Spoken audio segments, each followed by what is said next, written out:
8 साल की किया स्वभाव से बेहद शांत और शर्मीली है।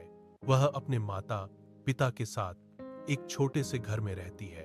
हर सुबह उसकी माँ घर के मंदिर में राधा कृष्ण की मूर्तियों के सामने धूप बत्ती जलाती है। किया अपनी पढ़ाई की मेज पर बैठी बैठी उन मूर्तियों को एकटक देखती रहती है। एक दिन किया अपने पापा के साथ बाजार जाती है। खिलौनों की दुकान के कांच के पीछे उसे एक गुड़िया और एक सॉफ्ट टॉय दिखाई देता है। वे बिल्कुल मंदिर वाली राधा और कृष्ण जैसे दिखते हैं। किया पापा का हाथ पकड़कर पूछती है, पापा क्या ये राधा हैं?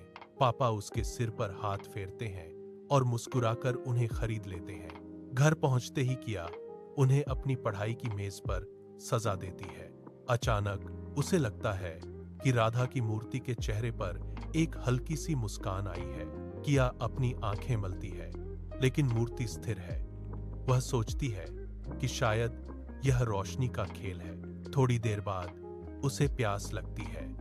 वह अपनी किताब में पेंसिल रखकर रसोई की ओर जाती है। जब वह वापस लौटती है तो देखती है कि वह पेंसिल किताब के अंदर नहीं, बल्कि कृष्ण के सॉफ्ट टॉय के पास रखी है। किया ठिठक जाती है। उसका दिल तेजी से धड़कने लगता है।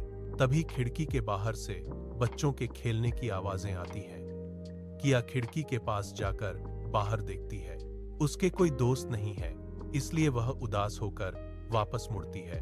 तभी कमरे में एक मधुर बांसुरी की धुन गूंजती है। अचानक कृष्ण का सॉफ्ट टॉय हिलता है और एक कोमल आवाज आती है, चलो किया खेलते हैं। किया की आंखें फटी की फटी रह जाती हैं।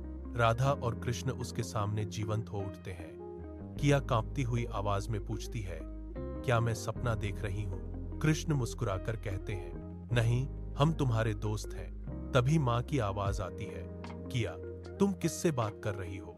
माँ कमरे में प्रवेश करती हैं। किया मासूमियत से जवाब देती है, माँ मैं राधा कृष्ण से बात कर रही थी। माँ ने किया से पूछा, गुलाब जामुन खाओगी? किया खिलखिलाकर हंस पड़ती है, माँ हम सब गुलाब जामुन खाएंगे।